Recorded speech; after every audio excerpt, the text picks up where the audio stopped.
nti abalwadde beeyongera kubanga bawona era basiibula ne basiibula nzikiriza nti omwezi guno gunaggwerayo nga tetukyalina mulwadde n'omu nga bonna basiibuddwa.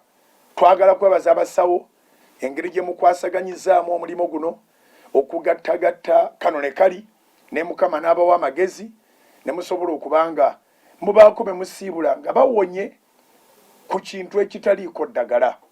Kisa kya Katonda, Katonda yabawadde amagezi era tumuwe ekitiibwa kyonna. Nabagamba luli nti kati buli gw'osanga bw'oba omusanzi mugambe Mukama yeebazibwe. Buli gw'okubira essimu bw'obanga okyayinako airtime mugambe Mukama yeebazibwe. Si lwakubanga olokose, okulokoka kuno kwa Mukama waffe Yesu Kristo okusikira obulamu obutaggwaawo, naye lwakubanga olokose mu mbeera eri mu kutwala abazungu, eri mu kutwala abagagga, eri mu kutwala abantu aba buli ngeri abaleka abaagalwa baabwe nga tebeesiimidde. Twakulaga luli mu program gye twasembyayo nga mu Ecuador emirambo giri ku street, abantu kesi bali stranded nazo tebalina na wakuziika. So kati okubanga owuliziganya ne muntu munno kirungi omugandi Mukama yeebazibwe. Bwakubuuza nti walokose ng'omugamba ye nalokose mu COVID-19. So n'okulokoka okulala we kunaatusangira, naye nga nze mbaga nti Mukama yeebazibwe era nga nnyina okukkiriza nti ffenna tugenda kulokoka mu mbeera eno. Twebaza Mukama abaana abawatoto church beeyongera okubanga babeera bulungi, abaali basangiddwa nga bali positive n'akalwadde, naye Mukama abawonyeza. Uganda nkyogedde emirundi egidiringana erina Katonda. Twebazenga Mukama ku lwa mmoto yaffe. Mmoto egamba nti ku lwa Katonda n'ensi yange nkulu nnyo, nti amawanga gonna kumpi gonna gafiiriddwako ku bantu, naye Uganda Katonda agikuumye. Abantu bakuŋŋaanyiziddwa, bakebeddwa, ne babudaabudibwa, ne basiibulwa mu myaka gyonna, oba bakulu oba bato oba bali wakati kati awo middle age. Naye tusaba Mukama era ayongere kituyisaamu tugguke emitala waakyo nga tetufiiriddwayo muntu yenna. Era Mukama agenda kutugulantinga ekisa, agenda kuddamu essaala yaffe. Nziramu nate okubaaniriza bannange era siri nabo nga bulijjo, omusumba Edward Kayizi Luyimbazi owa Divine Harvesters Church e Makindye. Tetuli naye, abasumba bakutta amateeka abasinga obungi, bali restricted ku movements, era ekyo tukyebaliza Katonda. Weewaawo waliwo abalabika nga bo baagaana wadde church tekuŋŋaana mu bungi bwayo, naye olaba nga ali ku kituuti n'abavubuka nga bangiko nga tenosobola kumanya eri ewalala wali akazikiza wali abalala bameka, naye ogenda nga feesi zikyuka bikola bitya. Naddala abayina media situmanyi lwaki baagaana okukolera mu studios zaabwe ne badda ku bituuti. Abamu bagamba nti ekibateeka ku bituuti lwakubanga ate kwe kuli screens ezirina okubanga ziteekebwako ebinamba ebinene ebyokusaba abantu ssente mu kaseera kano abantu we basinga okwetaagira. Wano bannayuganda basingira okwetaaga obuyambi bw'abasumba morally, physically and spiritually. So naye buli muntu aweereza nga bw'aba aweereza. Tuli ku miizaani, buli omu alaba engeri gye tukwasaganyamu bye tukwasaganya. Naye omusumba omu yagamba nti COVID-19 bw'anaaba aweddeko bw'ati, ekkanisa ezimu zijja kusigalirawo, zijja kusigala nga nkalu. Mwebale abagumiikiriza, abatawadde bantu stress kugatta ku stress gye balina, abatataddeeko bantu pressure kugatta ku pressure gye balina. Mwebale era tusaba mugende mu maaso n'okusabira abantu n'okubudaabuda abantu, ate bw'abaweera ky'olina era yambako ku bantu. So ekyabasumba nkimaze, njagala kwogera olwaleero nammwe badde bagambye nti omusumba Kaizi siri naye kubanga ate ye amateeka gakwata bulungi. Ne Dennis mukulu siri naye emisingi gyo weegiri gigenda maaso mpitawo mpola mpola. Okay, tugende mu Bayibuli tukyasoma essula yaffe ya Zabbuli 30 naye nga concentration katugiteeka ku lunyiriri olwokutaano. Zabbuli 30 olunyiriri olwokutaano. Njagala kwogera n'omuntu wa bulijjo omulokole n'atali mulokole tugaba n'ekigambo Mukama tulabisa omukisa. Zabbuli 30 olunyiriri olwokutaano egamba bweti kubanga obusungu bwe buyita mangu mu kisa kye mwe muli obulamu. Amaziga wozi gayinza okubaawo, amaziga wozi gayinza okubeerawo ekiro, naye essanyu lijja obudde nga bukedde. Twayogerako ku busungu bwe okuyita amangu ne tugamba tuteeka okukkiriza nti tumunyiiziza ebintu bingi ebikoleddwa nga tebiweesa Katonda kitiibwa mu society, mu gavumenti, amateeka agayisibwa, immorality eri waggulu nnyo mu kyaki, nti abantu bangi bagaana n'okulokoka kubanga eri bamanyiyo ate ne gye basuubira mu kyaki nakyo bakimanyi. Bagenda okulaba nga gye basuubira mu kyaki tebakirabayo ne babeera confused. Bava mu babbi nga bagwa mu babbi, bava mu babigambo nga bayingira mu babigambo, bava mu confusion nga bayingira mu confusion. So Katonda munyiivu, saagala gamba nti bwe yaŋŋambye naye bwe ntunulamu bwe nti nendaba amawanga g'abazungu agagoyezeddwa endwadde ebakoze ng'akatogo, ebatabudde eti, ebavuluze, ebakoze ng'akadongo. Bw'otunulira bye babadde bakkiririzaamu nga n'amateeka tegakkiriza kwogera ku Katonda. Katonda tayogerwako mu masomero. Omusomesa basobola n'okumusalizaamu ebbaluwa ze ez'obusomesa olw'okuba nga ayogedde ku Katonda. Tokkirizibwa kuteeka number plate oba kiwandiiko ku mmotoka yo nga kyogera ku Katonda. Mu mawanga agasinga obungi connotations tezikkirizibwa. Nga bw'oyinza okugamba nti kuno omuntu ateekako Psalms oba n'ateekako ekigambo kyonna chapter ya Bayibuli gy'ayagala. Mu mawanga agasinga obungi tekikkirizibwa. Naye ate nga singa obadde oteekako kawanga k'abafu bakakkiriza. Ebintu byonna ebizibu ebitiisatiisa oba oteekako musota nga gwezinzizinzi bagukkiriza. So bw'otunulamu Katonda ng'asindiikirizibwa, n'otunulamu nga ebisiyaga byafuuka bisiyaga, abasajja nga bafumbirigana ne basajja bannaabwe, abakazi nga bafumbirigana ne bakazi bannaabwe, abantu nga bakola omukwano n'ebisolo nga kiri mu mateeka kikkirizibwa, olaba nti Katonda munyiivu. Bayibuli egambye nti kubanga obusungu bwe buyita mangu. So singa babeerawo reaction, Katonda na reactinga ku ebyo ebigenda maaso mu nsi, ate naffe era ne twetowaza nga Bayibuli bwegamba, olunyiriri kati olusinga okubeera popular, abantu bange abatumiddwa erinnya lyange bwe baneetowaza ne banoonya amaaso gange ne baleka amakubo gaabwe amabi, nakkanga nange ne mbawonya.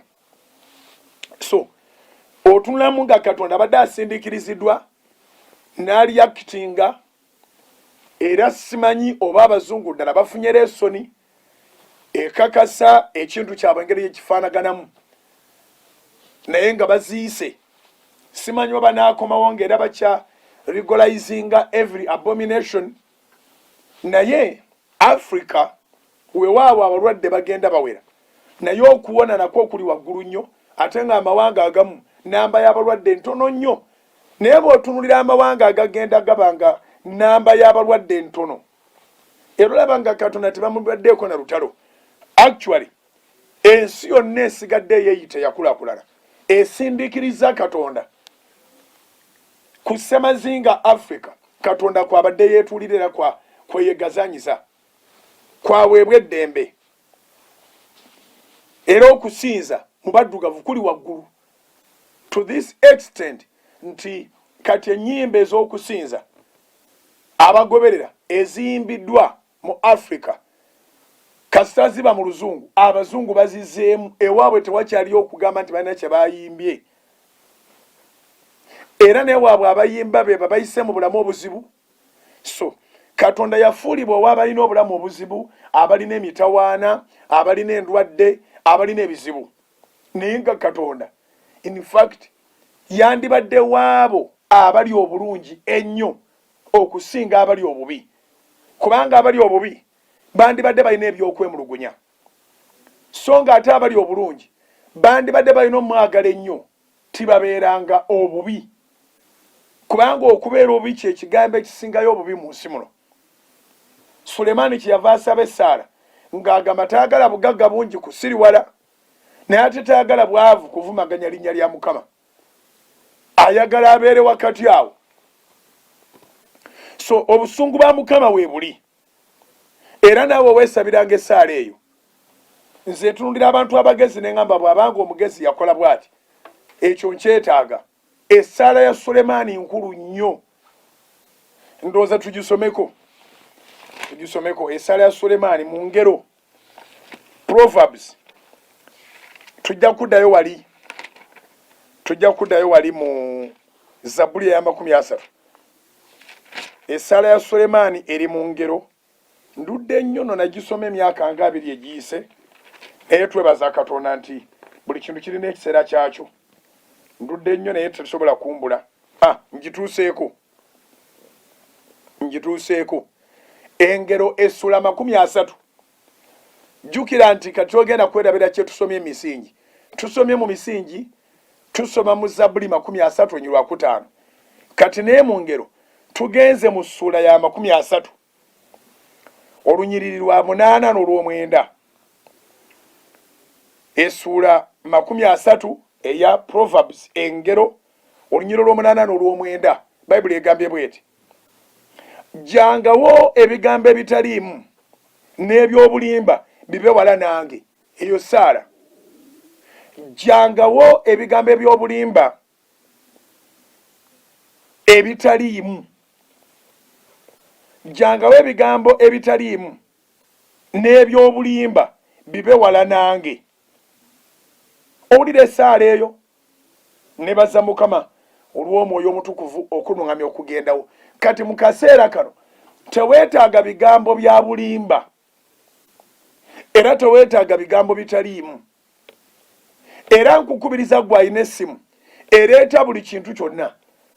Messages ezimu odilitinge nga tobikudde na kubikkula, kubanga abamu abaweddemu essuubi, abamu abaweddemu omwoyo kivudde ku information eflowing ku masimu gaabwe ng'ebijja buli w'obitundira bw'oti era bagenda kututta era bagenze kukola bati era bagenda kukola bati. Message nekusaane nabagamba nti n'abasumba very unfortunate nti nabo baforwardinga messages ezo eziri hopeless, message ezitaleeta ssuubi. Kati Sulemaani yagisabanga Saara namba engero 30:8 yeegayirira Katonda agamba jangawo ebigambo ebitaliimu n'ebyobulimba bibe wala nange. Eyo ne Saara nzito nnyo nti egoba bolowooza nti mikwano gyo. Katonda okujjawo abaleeta ebigambo ebyobulimba n'ebitaliimu aba alina kutta contact, kubanga bw'osigaza contact y'omuntu alina ebigambo ebyo abajja kukola ki? Abajja bikuwa. Kati Sulemaani alinga agamba nsalaako abantu bonna abatanzimba, nsalaako abantu bonna abatangasa, jangawo ebigambo ebitaliimu n'ebyobulimba bibe wala nange. Saara. Kati tugenze mu katundu akaddirira ak'Essaala agamba bw'ati. Ndowooza tuzikwate nga bwe ntero zisoma nti akatundu atukamaze. Kati tugenze katundu bba. Tompanga bwavu newankubadde obugagga. Owulidde? Si mwavu ate si mugagga, n'ensonga zagenda ziwa. Akatundu kya agamba bw'ati, engero 3:8 tuli katundu akasembayo. Akatundu kya ndiisanga emmere gye neetaaga. Omuntu mu nsi muno singa asobola okwetuusaako emmere gye yeetaaga aba tali bubi. Taba mwavu ate taba mugagga, naye nga kyoyoya osobola okifuna. Eyo y'essaala ya Sulemaani. Agenda kuwa ensonga lwaki tagambye bwavu ate tagambye bugagga. Olunyiri olw'omwenda, engero 30:9 agamba bw'ati, nnema okukkutanga nenkwegaana nenjogera nti Mukama yaani. Ekyo kyekyagwa ku baganda baffe abazungu, baafuna bingi ne bakkuta ne batandika okumwegaana era ne batandika okubuuza nti Katonda yaani. You're talking about God? God? Who is God? What does he do? Can you prove that there is God? Ebbumba libuuza nti osobola okuprovinga nti waliwo ababumbi? Nalabako akavidiyo akamu kansanyusa. Babulizi banjiri be baakakola nga abalongo babiri bali mu lubuto lwa maama. Abalongo ababiri abali mu lubuto lwa maama, omu akkiriza Katonda, omulala atheist, yawakanya Katonda. Ne bavaawo ku mpaka ez'okukkiriza Katonda n'okuwakanya Katonda. Atheist n'agenda wala n'agamba nti n'okuba nze n'ebintu bino eby'abamaama sibikkiririzaamu. Do you believe there is a mom? Jjukira bakyali mu lubuto. Katonda n'amugamba naye ogenze wala tokkiriza Katonda. Ate ne maama naye tomukkiriza. Tuli mu lubuto. N'amugamba nti ande kyeggamba eno gye tuli onyonyola otya nti waliwo maama. Oli n'amugamba nti nkuvuddeko. Naye simanyi gwe kyoyigamu. Ali mu lubuto awakanya tewaliwo maama. Ng'ali mu nsi gy'ataatonda, tojjanga na ttaka, siguwapanga abantu w'otambulira nti watindirawo, sigwe weetonda naye n'osigala ng'obuuza nti waliwo Katonda. Kaakati Sulemaani agamba engero 30 agamba bw'ati, olunyiriri olw'omunaana akatundu olunyiriri lwa mwenda, olunyiriri olw'omwenda akatundu akasooka, nnemenga okukkutanga nenkwegaana nenjogera nti Mukama yaani. Ekibuuzo ekyo kibadde kibuuzibwa abakkuse mu nsi muno, kibuuzibwa abakkufu, era abakkufu bawulira bubi ng'ensi erimu abantu bangi. Ensi gye bataateekawo bagamba eri mu mujjuzo, basala amagezi agakendeeza ku bantu, ate nga n'abamukumu abali ku puroguramu eno ey'emisingi mubayambyeko. Mbuuza nti tutya ng'oyambala kondomu obayambyeko, ng'olowooza nti owona ndwadde kumba ogaana kuzaala. In other words, immorality teri encouraged. Toteekeddwa kugamba nti ani kati ffe tuli bafumbo tewali nsonga lwaki nzaala, nga bw'otannafumbirwa oba nga bw'otannaba kuwasa. Lekeraawo eby'abafumbo, kubanga n'abafumbo tebazaala buli lunaku. Eyo topiki tujja kugiddako, naye muyambyeko kubakoowa okulaba omuwendo gw'abantu mu nsi nga mumira amakerenda, nga mwambala ebintu bye babaga nti mubiteeke mu mibiri gyammwe, temujja kuzaala. Kati tebakoowa batanaba kuzaalibwa bokka, era tebaziyiza butazaala kyokka, naye n'abaabaawo abalamu bagamba tebalina mugaso. Era waliwo omuwendo gwe bagamba nti gwe baagala gusigale mu nsi, ensi esobole okweyagaza. Bakkufu nti obulamu babwagala naye tibabwagaliza balala. Nkiddamu, bakkuta ne batuuka okuba nti beeyagala nnyo bokka, waliwo yangambye nti balina petition etambula mu nsi yonna kati ey'okulabika nti Bill Gates avunaanibwa. Nkyalinze ndabe oba ensi esobola omuvunaana kubanga yasinga obugagga mu nsi. Naye nga kigambibwa nti buli pulaani zonna ez'okusaanyaawo abantu abo abasinga obugagga be batuula akakiiko akasaanyaawo abantu. Kale Sulemaani ayogera engero 30 olunyiro lw'omwenda nti neme okukkutanga ne nkwegaana ne njogera nti Mukama yaani naawa n'ensonga endala era nemenga okuba omwavu n'enziba. Akatundu akasembayo ne njogera obubi erinnya lya Katonda wange. Enyiriri nzisomye ojja gyesomera enyuma engero 3 gisomo gimaleko okitegedde male njala kusomera Saala Esaala ya Sulemaani. Kakati bwe tuddayo wali mu Zabuli 30 bwe tuddayo mu Zabuli ya 30 onyiro okutaano Bayibuli egambye nti mu kisa kye mwe muli obulamu. Akatundu akasooka tulina okukkiriza nti waliwo okunyiiza Mukama. Bw'omala okukkiriza nti Mukama munyiivu then osobola okusaba ekisa. Tosobola kusaba kisa nga totegedde ekibi kyo. Pulirayo abavubuka abagamba mbu I have forgiven you even though you wronged me. Asobeza ate yasonyiye gwe naye ndowooza nakyo gyekiri kubanga asobola okuddamu paka lwakutta. Kati kyava agamba nkusonyiye nga teyakubye. Oba n'akusabira ddala omwenenyeze oluvannyuma lwa ye okukola ekikyamu. Emisingi ogigoberera olina kukola ekikyamu n'agamba nenenyeza. Nakola ekikyamu n'agamba nenenyeza. Owulidde abalala babeera mu relationship oli n'akiitinga katono gwe bakiitinzeeko n'abanga yagamba oli nti wadde wakiitinze nsaba kunsonyiwa tudiŋŋane. Ndowooza ogenda okitegeera kigenda kivaayo. Mu relationship oli yakiitinze oli n'agamba nti wadde wankiitinze nsaba kunsonyiwa tudiŋŋane.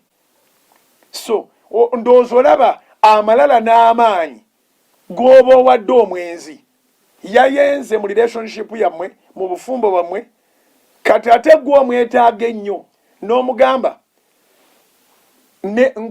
wadde wayenze naye nsaba kisonyiwo sinkusonyiye nsaba kisonyiwo tudiŋŋane.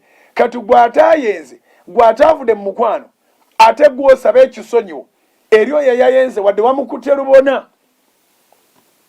Kakati n'ensi eddala kwebadde yatuuka nga yemaze okwonoona mu maaso ga Katonda ate egamba Katonda nti emusonyiye. Anyway ojja bitagulula ojja bitegeera naye tuteekwa okukkiriza nti we wronged. Actually for us it's not about wronging, we sinned. Twayonoona kati obusungu bwe okuyita naffe tuteekwa okubeera remorseful. Wateekwa okubaawo engeri eraga nti ekibi kyaffe kitukosezza awo ne tulyoka tulaba ekisa. Mu kulaba ekisa tebyetaggululirawo. Bayibuli egamba nti amaziga wozi gayinza okubaawo ekiro. Nolwekyo oluusi ebiseera ebisinga oluvannyuma lw'okukola omusango okulumirizibwa okwo kukuleetera okukaaba. Era kyova olaba nga mu kanisa z'abalokole ng'abantu bakaaba nnyo. Ogenda okulaba ng'oli akaabira ddala amaziga gennyini. Oluusi abajjukidde ebintu ebitasaana byakoze mu maaso ga Katonda. Era ogenda okuva w'okaabira ng'oli relieved, ng'otikkuddwa, ng'owewuddwa, era nga n'obutuukirivu n'ekisa owulira kikomyewo. Katumale okuvaako mu bulango tukomewo tubeeko kye tugabana ekigenda tuyamba. Mukama abawo omukisa temuva ku Salt. Okuva mu bulango mwebale kusigala ku Salt FM zonna gye ziri ate mwebale kusigala ku Salt TV mwebale kusigala ku Salt Media app ate nga bwe tuba tukola programu zino ziba ziri active ku social media platforms zaffe zonna eza Salt Media.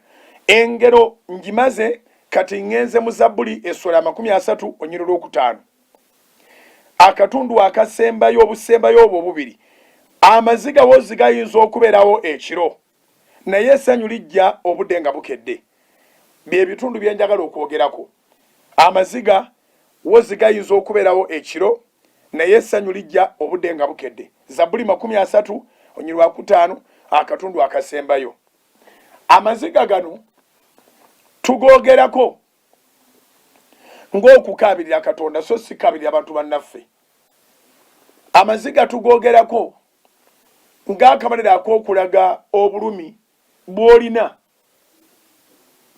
ku lw'ekibi kyo amaziga ne tugogerako ng'akamalira ak'okulaga nti oyagala kusonyiyibwa ate amaziga ne tugogerako finally ng'akamalira akalaga obulumi bw'oyitamu omuntu olw'obulumi bw'ayitamu ogenda okulaba ng'ayungusa amaziga so okukaaba abakugu bakwogerako nti ddagala it is a therapy of its kind bw'okaaba waliwo engeri gy'owewuukirwamu kati mu maaso ga Mukama tulina okukaaba amaziga ag'ebika byonna amaziga ag'okwenenya amaziga ag'okusaba okusaasirwa gawandiike bw'oba olina ekitabo amaziga ag'okwenenya ago ge g'okulumirizibwa ku wajja tubadde tutuuse olw'ekibi n'amaziga ag'okusaba nti wadde mbadde ntuuse eyo nsaba kusaasirwa amaziga ag'okusaasirwa n'amaziga agasembayo ge maziga ag'obulumi obulumi bw'oyitamu ge maziga ga mirundi 3 ag'okulumirizibwa olw'ekibi amaziga ag'okusaasirwa ag'okwenenya n'amaziga ag'obulumi the pain that you are going through okay ekyo betukikola betumala okukaaba amaziga ago ag'emirundi 3 tuteeka okulekawo room okusigala nga tulowooza singa tusaasiddwa singa tuwonyezeddwa obulumi buli kiki ekigenda okuddako amaziga ag'emirundi 3 era gatwakitinga obujjanjabi bwa mirundi 3 1 gw'okaabirira Katonda oyagala assurance muli nti akusonyiye olw'okulumirizibwa kw'ekibi kuli akusonyiye 2 olwagalya amaziga agasaba ekisa ofune second chance okusonyibwa n'okuwebwa second chance byawukana osobola okunzibako kamera nga boosi wo tugeza mu Salt TV nenkusonyiwa nate nesikuwa second chance kuddamu kukola mu kampuni ya Salt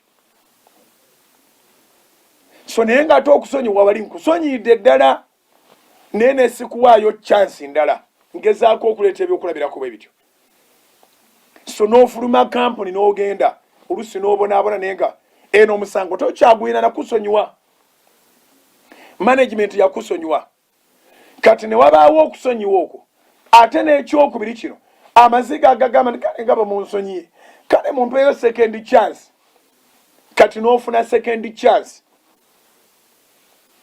second chance bwekuweebwa namba 3 ng'ate eri kurusho nnyo ey'okuba nti ogenda kuddamu okwata kamera okomyewo mu kampani oluvannyuma lw'ebibi byonna oluvannyuma lw'okuba nti wabuza ebyuma kati wali obadde mu maziga gokka naye bw'oweebwa second chance oteeka okulowooza ennyo kiki kale ky'ogenda okukola kumpi kampuni okugyerabiza nti waliwo n'emitawaana egyali gibaddewo emabega olunyiri lugambye nti woza amaziga gayinza okubeerawo ekiro kati ekiro kino kyenjagala tustadinge si kyamaziga buziga kyokka wabula kirimu n'okupulaninga what if I'm given another chance what am I going to do where am I going to start from ngenda kukola ki ngenda kutandikira wa ngenda kugolola ntya ensobi zange obutaddamu ate okukwatibwa nga ndi mu nsobi. Kati akatundu kano akasembayo ndooza ngenda kwogerako nnyo mu wiiki eno. Essanyu lijja ng'obudde bukedde. Kisobokera ddala okukaaba amaziga gonna ag'emirundi 3 naye obudde ne bukya naye n'otobaako ssanyu ly'ofuna, kubanga essanyu nalyo lijja lwa nteekateeka gy'olina. Kati mu kaseera kano nga twegalira Mukama, nga tukaabirira Katonda, nga tumusabayo omulundi omulala, tulina okuba nga tweteeseteese ku ngeri gye tugenda okikolamu okuba nga ali very well pleased, ku ngeri gye tugenda okikolamu okuba nga obulamu bwaffe nabwo bugenda kwerabira obulumi bwe tubaddemu. So nkuweerera amagezi nti newankubadde ng'oyinza okuba ng'osaba ng'osiiba era nga Bayibuli ogisoma, kozesa akadde kano okumanya w'onootandikira singa obudde Mukama ekibukutte akijjawo. Ekikutte obudde bwe kibuta, essanyu ligenda kujja, naye terigenda kujjira abantu bonna. I'm not a prophet of doom. Naye nkutegeeza nti obudde ffenna n'obudde obwa bulijjo ffenna butukeera. Naye bwe bukya si ffenna nti buziba tubweyagaliddemu. Abo abaasuze balina enteekateeka z'olunaku bye beeyagala, bye bafuna essanyu, buddamu ne buziba ng'essaawa baagala gikwata, ng'ebyokukola bikyali bingi naye ng'obudde buweddeyo. But then they call it a day. Ne bagamba kyetukoze gwe tukikoze. Ne bapulaninga actually. Ndooza ekigambo kye njagala okwogera kati kivuddeyo. Ekiro kibaamu okubanga by'oyagala byonna tosobola bituukako okubanga bwa kiro.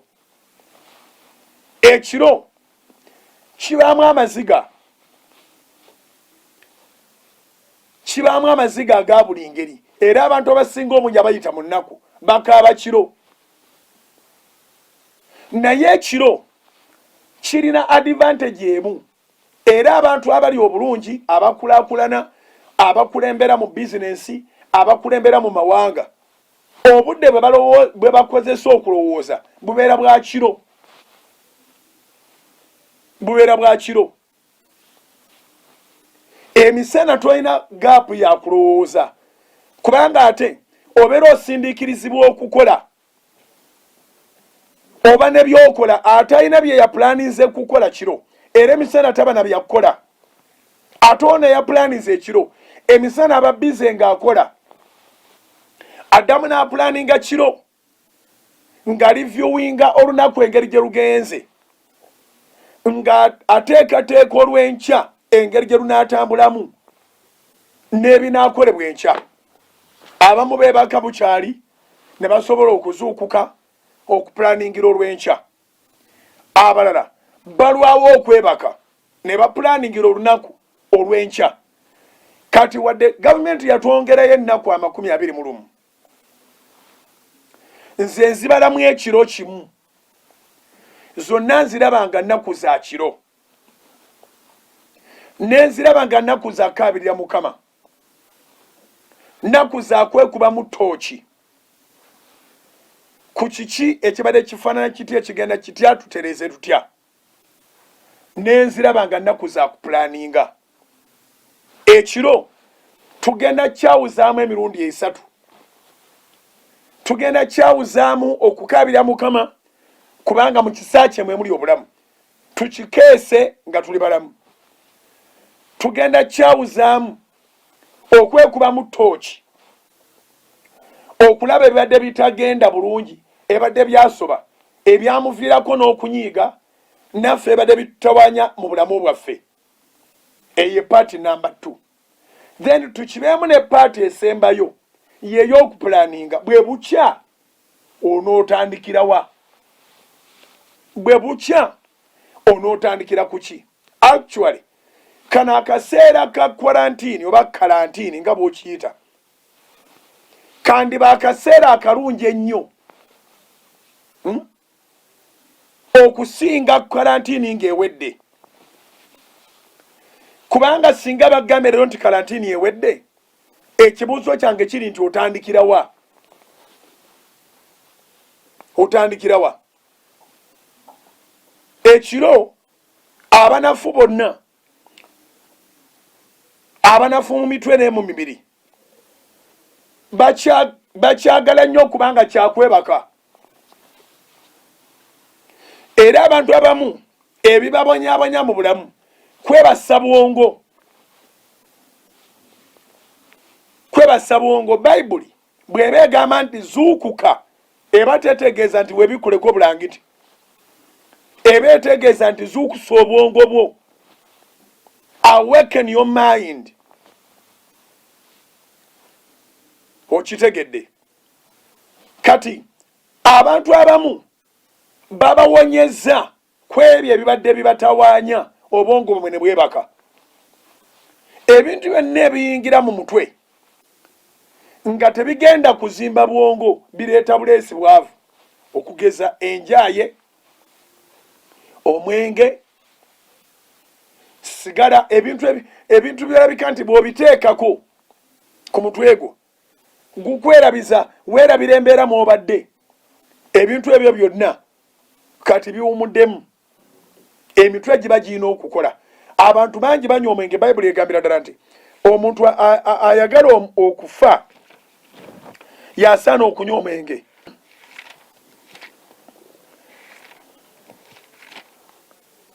Ayagala okufa yasaanira okunywa omwenge. Bayibuli egamba engero 31 olunyiriri kantandikire ku Lwakuna. Egamba nti si kwaba akabaka ayiramu eri, si kwaba akabaka okunywa ng'omwenge. Proverbs 31 verse 4. Engero 31 olunyiriri olwokuna. Si kwaba akabaka ayiramu eri, si kwaba akabaka okunywa ng'omwenge. So si kwabalangira. Abalangira be baba balindiridde okubeera bakabaka. Bayinza obutabeera naye ate ne babeera nga be baana b'eŋŋoma. So si kwabalangira okwogeranga nti ekitamiiza kiri ludda wa. Olunyiriri tugenze ku Lwokutaano. Balemenga okunywa ne beerabira amateeka. Ky'oba olaba nti bw'oba onywedde tebakukkiriza kuvuga, tojja kujjukira mateeka. Weerabira byonna ebikwetoolodde ne weerabira n'embeerayo. Balemenga okunywa ne beerabira amateeka. Bwe babanga ba buvunaanyizibwa abateekwa okuba nga basalirawo abantu emisango bagisala bubi. Bayibuli egambye ne banyoola omusango gw'omuntu yenna abonyaabonyezebwa. Kubanga jjukira nti abalangira bakabaka bali mandated okukulembera abantu okuluŋŋamya abalala. Kati ffe abaalokoka ffenna tuli balangira n'abambejja. Kubanga abasigadde ekibafuula abalangira n'abambejja kuva mu luli oluli olw'abalangira n'abambejja. So oba afaanana atya sinsi mwana wa kabaka abeera mu mbejja oba abeera mulangira. Kati kabaka w'abakabaka yatuteerawo omukisa oguyingira mu kika kye. Yokaana essuula 1 olunyiriri olw'12. Yokaana essuula 1 olunyiriri olw'12. Bayibuli egamba bw'eti nti bonna abaamusembeza yabawa obuyinza okufuuka abaana ba Katonda. Kati bwe tumala okuweebwa obuyinza okufuuka abaana ba Katonda olw'okusembeza Mukama waffe Yesu, kino kye kibaawo. Tufuuka baana ba kabaka w'abakabaka. Bw'oba okikoze ng'obadde mulangira mu nsi, oba ofuuse kati omulangira omukwafu, omujjuvu ennyo, oba ng'ambe nti oli mulangira double portionate, olina double portion bulangira ku nsi wazaalibwa kabaka ate kati okkiriza Yesu Kristo ofuuse mwana wa Katonda oli mwana wa kabaka era oli mwana wa kabaka wa bakabaka. Okay, kyembadde ngamba nti ffenna abakkiriza Mukama waffe Yesu kitukakatako okubaako abantu betusalirawo ensonga. Nolwekyo bw'omala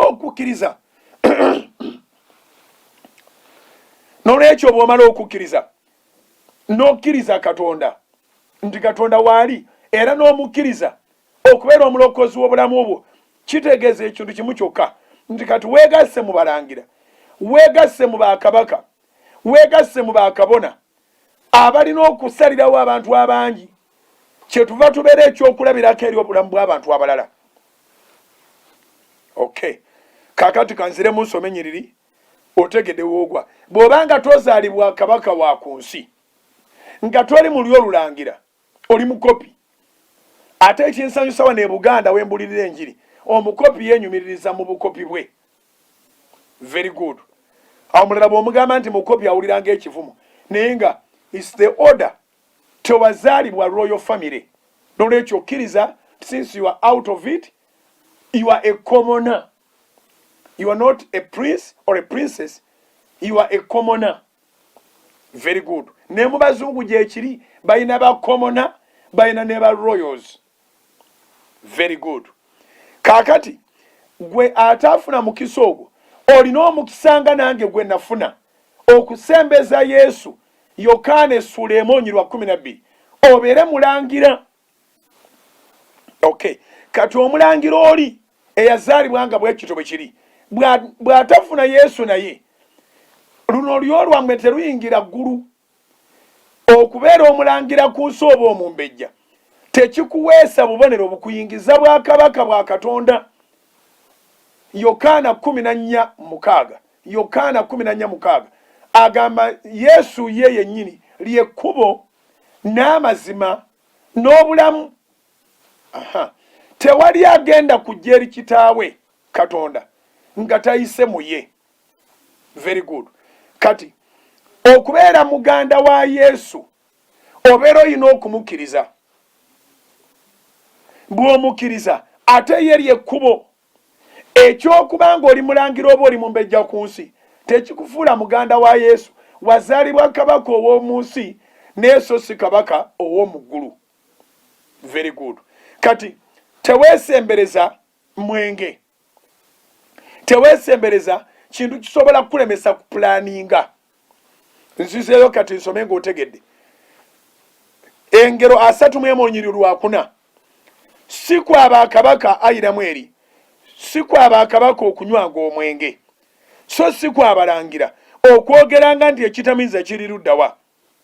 Balemenga okunywa ne beerabira amateeka, ne banyoola omusango gw'omuntu yenna abonyaabonyezebwa.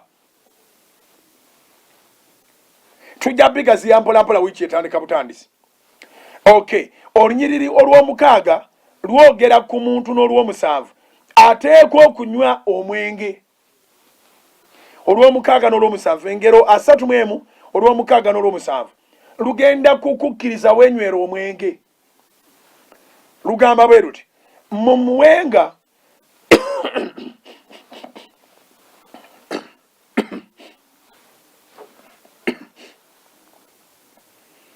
lugamba bwe luti mumuwenga ekitamiiza oyo ayagala okufa wangi, n'omwenge oyo alina emmeeme eriko obuyinike. Okay, olw'omusanvu anywenga yeerabirenga obwavu bwe, alemenga okujjukira nate ennaku ze. Kanziremu nsome ennyiriri zino ziri sensitive.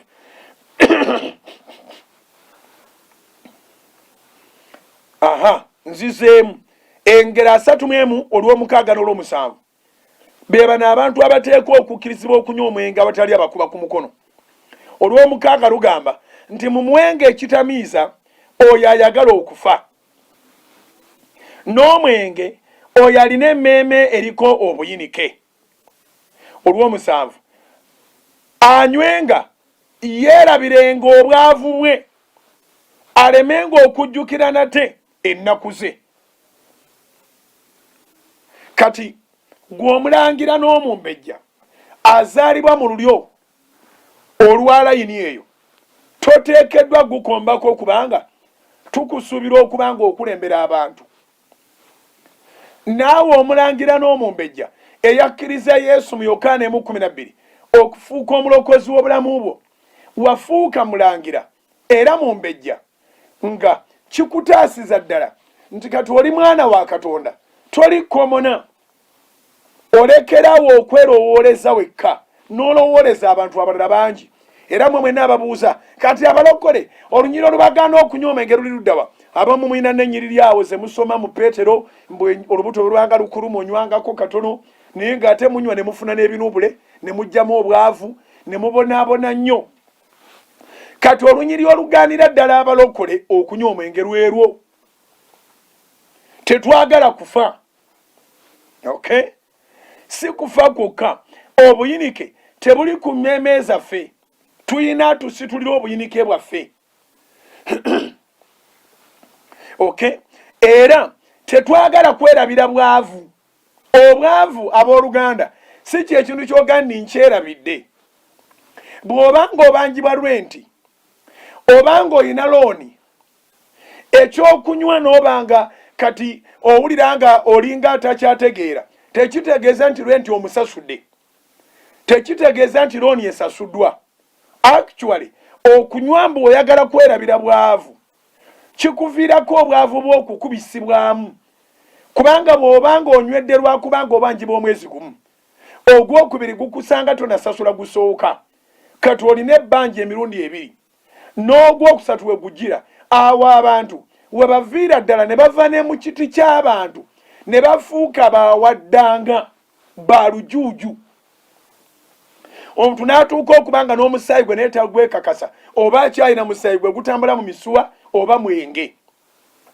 Kiva kuki? Nti buli lwe gubanga ogumuvaako abenga ategeera, ajjukira obwavu bwe, ajjukira looni ye, ajjukira obuvunaanyizibwa bwe, ajjukira ebbanja lye. Ya kyova olaba balina be ba arrestinze mu mbeera eno ng'omwenge bagunoonya. Obwongo bugamba we cannot handle, find something to disrupt. Baagalayo ekiyingira mu bwongo kibuzeebuze. Nolwekyo simanyi na kumanya essomo lino ddene nnyo. Mu kaseera kano ak'ekiro kino tobuzaabuza bwongo obwo, kola ebintu bisatu. Kaabirya Katonda mu kukaaba okw'okwenenya, kaabirya Katonda mu kukaaba okw'okusaba second chance, kaabirya Katonda akuwa amagezi. Concentrate if you are given another chance. Bw'obanga oli omu ng'ofaanagana ngazi nga gw'omu ku bagenda okubeerawo after COVID-19, ogenda kubeererawo ki? Kiki ky'ogenda okukola after all this? Kubanga oyinza okwekanga nga karantini awedde neweewa self karantini olw'okubulwa gy'olaga, olw'okubulwa ky'okola. Kati nga tokyatuuka mu kibuga, tokyatuuka ku mulimu, tokyatuuka ku ofiisi, ku ofiisi baakusalako bwe baali badawunisayizinga. From there bw'oddayo otandikirawa. Olaba bw'otuuka ku mudaala, olaba bw'otuuka mu katale ng'ogamba bannange tukomyewo bane Mukama yeebale atuwadde chance nda tukomye, neze simanyi nawe ntandikira. Kozesa ennaku zino 21 ze baatwongera, olowooze nnyo w'otandikira. Newankubadde ng'oli waka, beera mu kibuga, tambula wonna, tambula enguudo zonna zitambule. Nabagamba Katonda yatukola nga tuzimbiddwa mirundi 3, mu birowoozo, mu mwoyo ne mu mubiri. Naye waliwo ebirowoozo n'omwoyo lwe byegatta n'ogenda ne mu ggwanga eddala wadde ennyonyi baazigaana. Kati gwalina kacyansi abadde aleeta ebintu e China, oyina we wayitaawo. Waliwo emaali gye walabaawo, abadde abikime Hong Kong, abadde abijja Belgium, abadde aleeta ebye UK, abadde anona ebintu e Turkey. Waliwo engoye z'otaaleetaawo, waliwo engato z'otaaleeta. Kati obwongo bwo buteekwa okuba nga butambula newankubadde ng'ennyonyi tezitambula. omutwe gwo guteekwa okuba nga gutambula ng'olaba ky'onootandikirako. Oteekwa okuba ng'olaba engeri gy'onookolamu displays okudduuka. Oteekwa okuba ng'omaze okulaba engeri gy'onoohandolingamu bakasitoma abagenda okubeera ab'okubaka obasi nga tuvudde mu quarantine. Plan well so that you can live a joyful life after the night, after the quarantine. When the Bible says that joy comes in the morning, it means that somebody was planning in the time of darkness. That's why he's going to rejoice in the morning.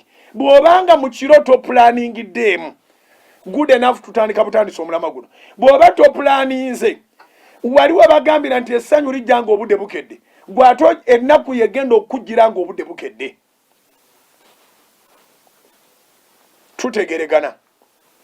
N'olwekyo karantini basooka ne batuwa ennaku 32 twazikuba wali twazimazeeyo, ate tulina endala ze tuvuga, tetulina garanti oba ze zinaaba zisembayo, naye essaala yaffe ndi ze ziba zisemba actually zireme na kuwera, kubanga bwe tulaba Mukama ekisa kyawadde Uganda nti abalwadde basiibulwa buli lunaku, bwe tunadda ku zero nga tetukyalinayo mulwadde, nga tetuwaliwo akebeddwa nti akwatibwa, then ekyo kijja kuba kirala.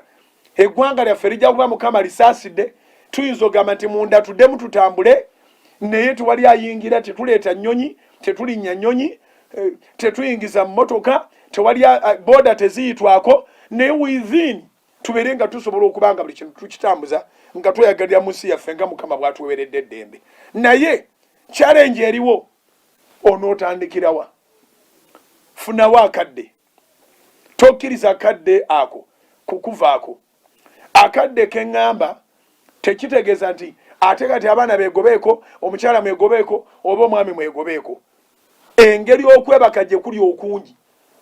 Baako otulo teweefiiriza kuba n'enkya tolina gy'olaga.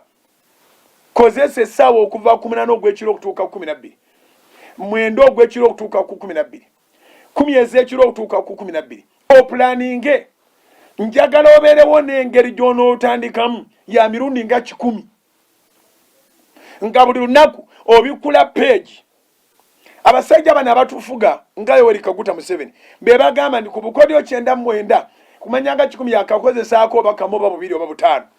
Bapulaningira mu biseera byabwe ebyekiro. Kati bwakya bawamba tebakyali mu nsiko, bakebera kamu ku kamu.